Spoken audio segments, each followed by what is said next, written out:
cover the topic that is maxillary major connectors, right?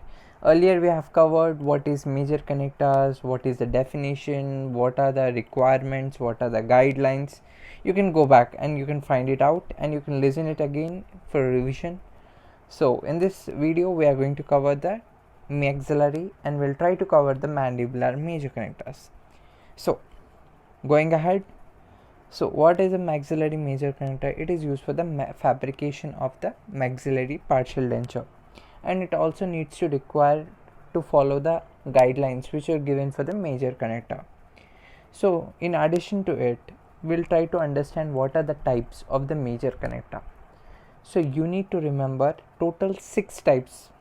They are palatal bar, palatal strap, antero-posterior palatal bar, antero-posterior palatal strap, okay, antero-posterior palatal strap, complete palatal coverage, horseshoe shaped or U-shaped.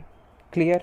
So basically there is something called as a bar and there is something called as a strap.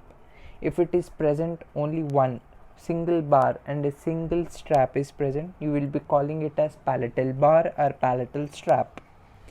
If there are presence of 2 palatal bars and 2 straps on the maxillary major connector, then we need to call it as antero-posterior palatal bar and antero-posterior palatal strap.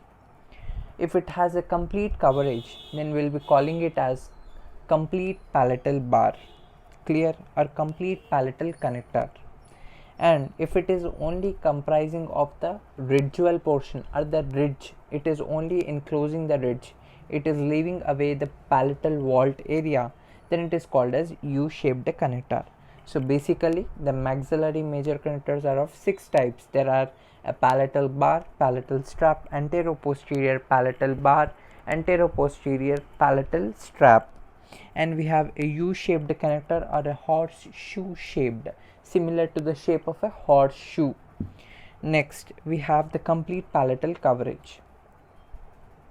So what actually is a palatal bar? So before going ahead, I would like to tell you why we are calling it as a bar, or what is the criteria of calling it as a bar or something like a strap. So it is nothing but the width of the connector. So if the width is less than 8 mm, I'm repeating again the numerical value, it is very important for the NEET PG. If the width of the major connector is less than 8 mm, then it is called as bar. If it is more than 8 mm, it is called as strap. Clear? So palatal bar, it is a bar which is running across the palate, which is narrow half oval in shape. So when we are cross sectioning it, we will find the narrow oval shape palatal bar. Yes, and it is thickest in the center. Of course, when we draw a oval on a board or on a paper, you will find the maximum distance between the 2 ends on the oval criteria, that is in the center. For many years, the palatal bar was one of the most widely used maxillary major connector, but today palatal bars are only used primarily in the interim application. So when we are talking about the indication, it is only used in the interim partial denture. So and so, so the question can be framed like this in your NEET PG entrance, like so and so patient came requesting for an interim partial or for a temporary partial denture. So and so is the classification Kennedy's. So what will be the choice of major connector? Maxillary major connector. So you need to tell it as palatal bar. Clear? So here the Kennedy's classification 3 is something which is limited to replacing only 1 or 2 teeth, is usually requiring a palatal bar.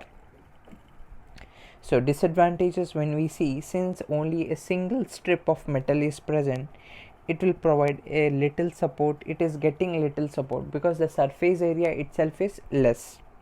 It should be no furtherly than second premolar due to the tongue interferences. So it should not be positioned anteriorly because there are chances of tongue interferences and it can collapse. Okay. and there is difficulty for patient to get adjusted. Okay, and there is difficulty because, and in order to maintain the rigidity, we will be adding the material more. Since only one strip of metal is present, we will be adding more amount of metal, so it will provide a difficulty to the patient to adjust. Since it will be little, to make it bulky, we will be adding the material, and should not be used in the distal extension situations or in the class 4 situations. To be precise, I am repeating again, it is only used for the interim partial dentures as well as for the Kennedy's class 3. It is limited to replacing 1 or 2 teeth on the each side of the arch. Clear? Yes. So what is a palatal strap? Something, a metal filament, or you can tell something which is the connector, which is having the length or the anterior-posterior length between the upper and the posterior limit of it more than 8 mm. If it is more than 8 mm in the width, it is called as strap. Clear? This will be the thumb rule everywhere. So what is a palatal strap? It is a most versatile maxillary major connector. The palatal strap consists of a wide band of metal with a thin cross-sectional dimension. So the minimum width, what, so you will have the questions like this. The minimum width of the palatal strap 8 mm. Clear? Okay, and it is essential to derive the palatal support and for maintaining the rigidity of the connector. It is the most versatile major connector. Most versatile means this. Okay, so what are the indications? Talking about the indications, it is used for the unilateral distal extension partial denture. Unilateral distal extension partial denture, that is nothing but class 2. In the class 2 cases, we will be using the palatal strap. Clear? Okay, and tooth supported short span bilaterally edentulous areas, either class 3 modification also we can use.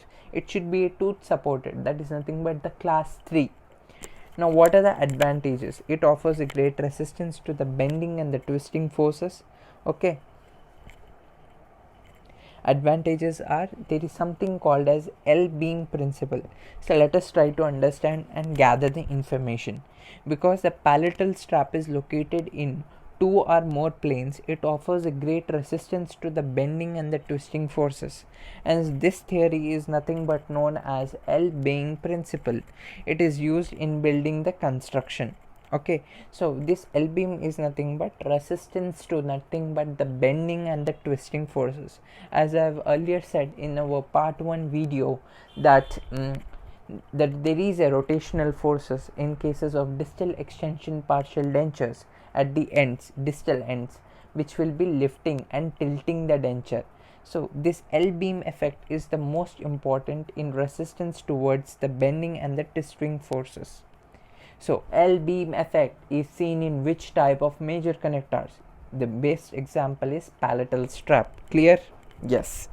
So inherently strong, it can be kept relatively thin. Since thin configuration, it will be providing a very little interference with the tongue, and also there will be increased tissue coverage which will apply the all and distribute the all the forces. That is nothing but broad stress phenomena or philosophy. It also contributes to some kind of indirect retention, and it can be kept thin, so there will be patient comfort. There is a greater amount of rigidity with less bulk of metal, right? So what are the disadvantages? In some instances, a patient may will complain of excessive palatal coverage. Since the length, the width we are talking about, in to be precise, the width is more than 8 mm, so there is a little extra palatal coverage, but the advantages are many, so we can however give it away. The increased soft tissue coverage is associated with the papillary hyperplasia, right? Yes. So there is more the palatal coverage, so there are chances for more of the palatal hyperplasia. So anterior posterior palatal bar, this will be nothing but called as a double palatal bar, or you can tell two palatal bar. There are two presence of two, one anteriorly and one posteriorly. As you can see in the diagram, the image shows perfectly. There can be an image based question. You need to know what should be the thickness. Okay, yes. So anterior bar is relatively thin and it will be flat. Its cross-sectional shape is similar to that of the palatal strap. As you can see here, it is also very thin in cross-section, not like our oval shaped in cross-section as that of a palatal bar. Borders of the anterior bar are positioned on the appropriating slopes of the palatal rugae. As I have said earlier in the major connectors guidelines, it should end into the rugae, okay, thereby allowing it to blend with the contours of the anterior palate. The posterior bar is half oval, same as that of our palatal bar. The strap and the bar are connected by two longitudinal elements, and the lateral slopes of the palate give a circular configuration. So there is something like a circular configuration at the center. This will aid in providing the rigidity. So what are the indications for our this kind of antero-posterior, or you can tell double palatal bar?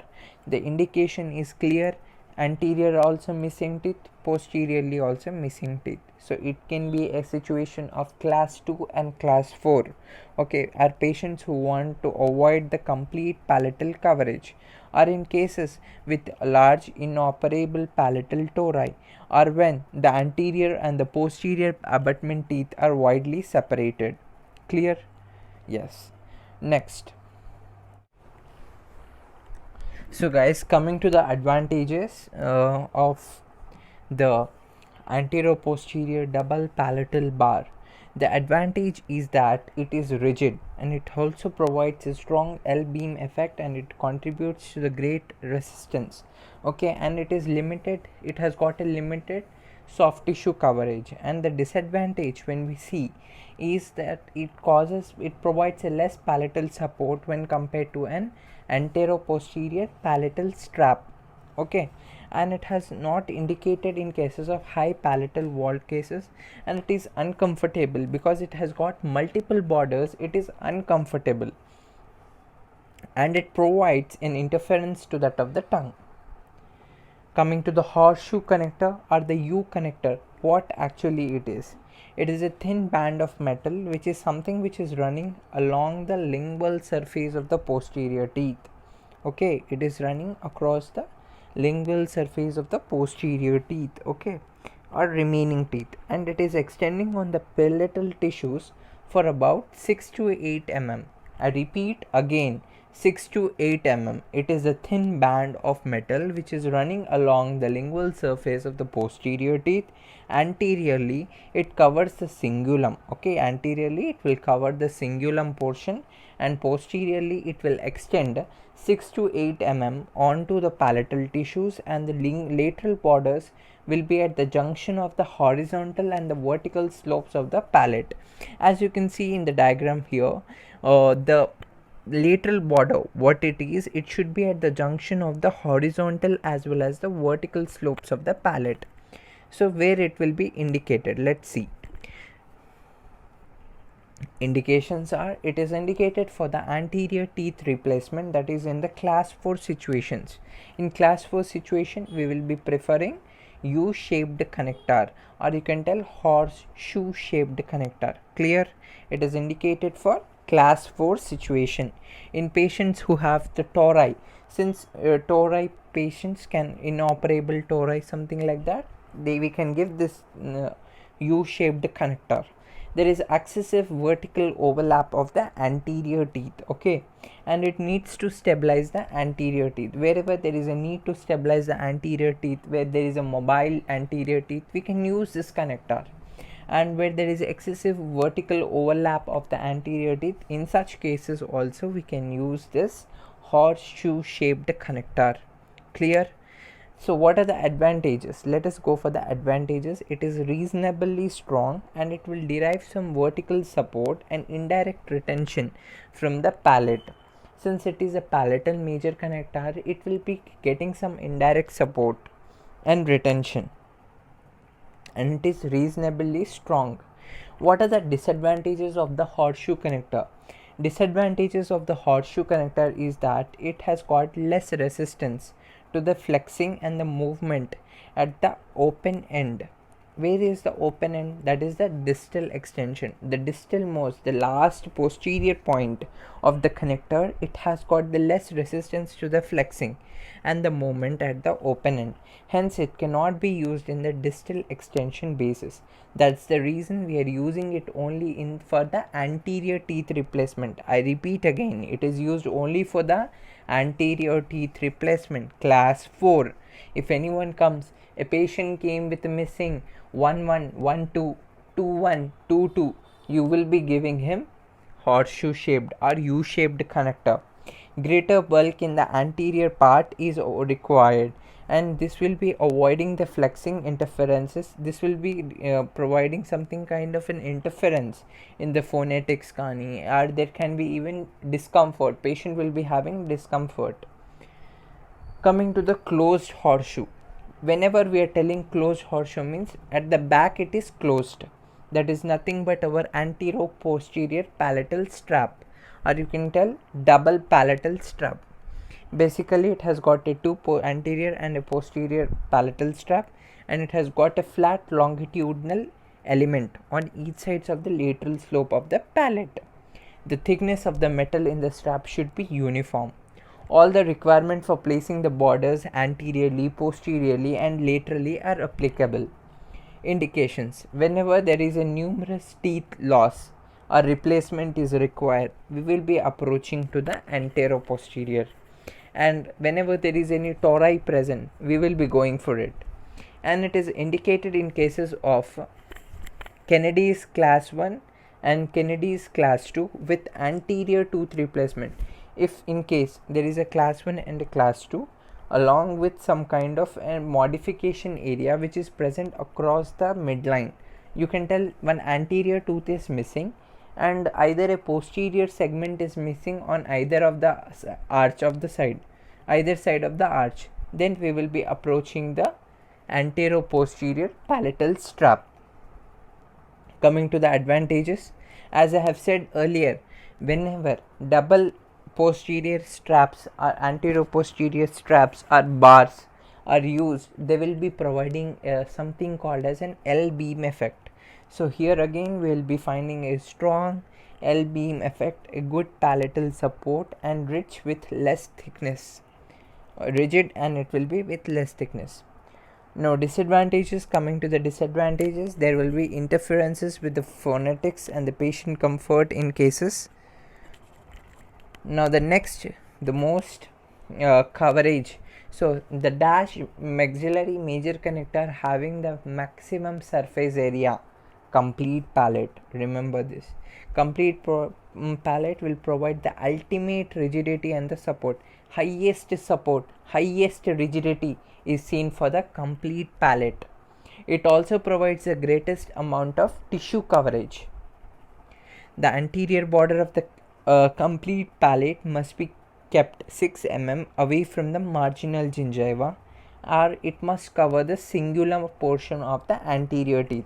So this anterior complete palate, it has got two choices left in front of it. The anterior border, to be precise, either it can be 6 mm away from the gingival tissue, or either it can cover the cingulum portion of the anterior teeth, something like our linguoplate. The posterior border should extend to the junction of the hard and soft palate, that is nothing but our PPS, right? Yes. Now coming to the indications, Kennedy's class 1, where the length of the span is long with the anterior modification. So it is indicated in cases where a huge amount of teeth is missing on both the sides. Both the sides posterior teeth are missing. So in that cases we will be approaching for the complete palate. As you can see in the image, on the both sides the posterior teeth are missing. So we have approached for the complete palate maxillary major connector. In cases with the flat flabby ridges and shallow palatal vault where high stability is required, so in that cases we will be approaching this thing. A patient with so and so old age with the flabby ridges came for the replacement of 363738, you will be writing it as a complete palate. So this is the important question for the NEET point of view. In cleft lip or cleft palate cases, or cleft lip with cleft palate cases with a narrow steep palatal vault, usually palatal vault is the main criteria here. These patients who have the lowly placed palatal vault, flabby ridges, shallow in nature, they require high stability. High stability they get by higher surface area, which can be get which they can get by means of this complete palatal coverage. So if the periodontal support, so let's review all the maxillary major connectors at once.